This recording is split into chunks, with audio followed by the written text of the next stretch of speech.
Assalamualaikum warahmatullahi wabarakatuh. Bismillahirrahmanirrahim. Alhamdulillahirabbil alamin.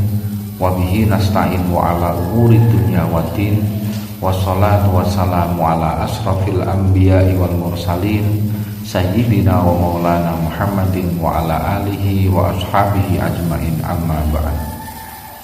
Bapak Ibu kaum muslimin muslimat rahimakumullah, anak-anakku, siswa-siswi SD Islam Al-Azhar 25 Semarang yang Pak Jafar banggakan.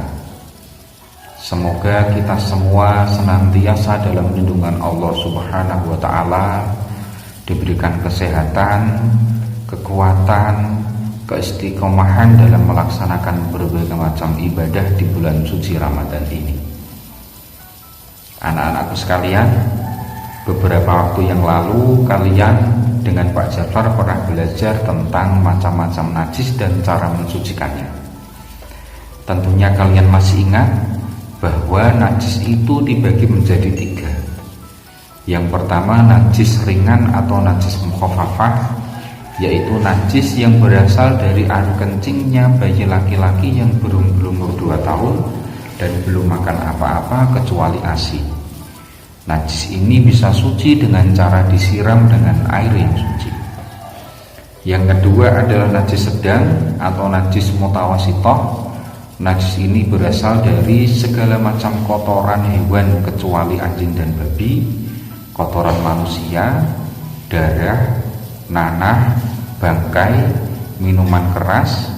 Dan najis ini pun bisa suci dengan cara dibersihkan dulu najisnya, lalu disiram dengan air yang suci. Dan yang terakhir adalah najis mughaladhah, yaitu najis yang berasal dari segala hal yang ada di dalam tubuh anjing dan babi, baik air liurnya, darahnya, dagingnya, kotorannya, bulunya, dan yang lain-lain. Dan najis ini bisa suci dengan cara dibasuh sebanyak 7 kali, yang salah satunya dicampur dengan debu. Anak-anakku sekalian, terlebih dari semua itu Allah Subhanahu wa Ta'ala berfirman di dalam surat At-Taubah ayat 108 yang berbunyi, A'udzubillahi minasyaitonirrajim, Bismillahirrahmanirrahim. La masjidun ussisa 'alat taqwa min awwal yaumin ahaqqu an taquma fihi rijalun yuhibbuna an yatatahharun wallahu yuhibbul mutahhirin. Secara singkat, ayat ini turun setelah Rasulullah Muhammad SAW selesai membangun masjid pertama bagi umat Islam, yaitu Masjid Quba. Di dalam ayat ini Allah memberikan keistimewaan bagi para penduduk Quba, di mana mereka begitu hati-hati di dalam menjaga kebersihan diri mereka dari najis, terutama setelah buang air kecil atau buang air besar. Mereka membawa 3 buah batu untuk bersuci, lalu menyempurnakannya dengan air. Hingga para mayoritas ulama fikih bersepakat bahwa cara bersuci atau beristinja yang paling sempurna adalah seperti yang dilakukan oleh penduduk Quba, yaitu dengan menggunakan 3 buah batu dan menyempurnakannya dengan air. Namun bagi kita, apabila kita tidak bisa beristinja atau bersuci dengan cara tersebut, maka lebih baik menggunakan air.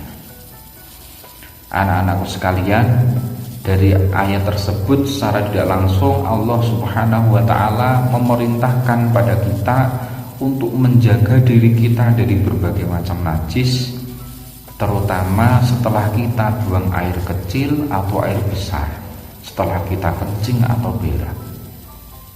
Coba bayangkan, ketika kita tidak tuntas dalam melaksanakan istinja, ketika masih ada najis yang menempel di tubuh kita atau pakaian kita, maka bisa dipastikan ibadah kita, terutama sholat, tidak akan diterima oleh Allah Subhanahu wa Ta'ala. Kenapa? Karena ada najis yang menempel di tubuh kita.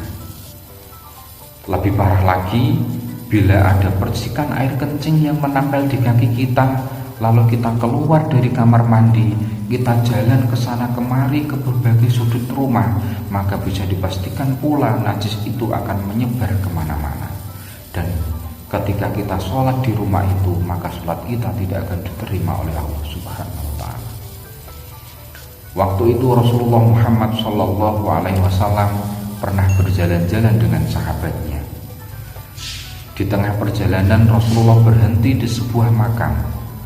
Rasulullah melihat di dalamnya ada orang meninggal yang sedang disiksa oleh Allah Subhanahu wa Ta'ala, bukan karena apa-apa, tapi karena masalah sepele, yaitu orang tersebut tidak bisa membersihkan percikan air kencing di tubuhnya, lalu ia sholat sehingga sholatnya tidak diterima. Setelah itu Rasulullah mendoakan orang tersebut dan menaruh pelepah daun kurma di atas pusaran makam.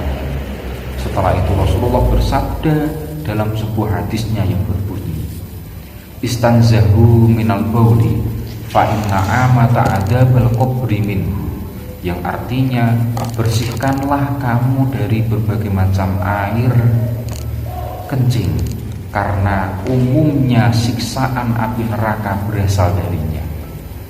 Hadis itu menjelaskan bagi kita kalau kita harus berhati-hati dalam membersihkan itu semua, terutama setelah kencing dan berak.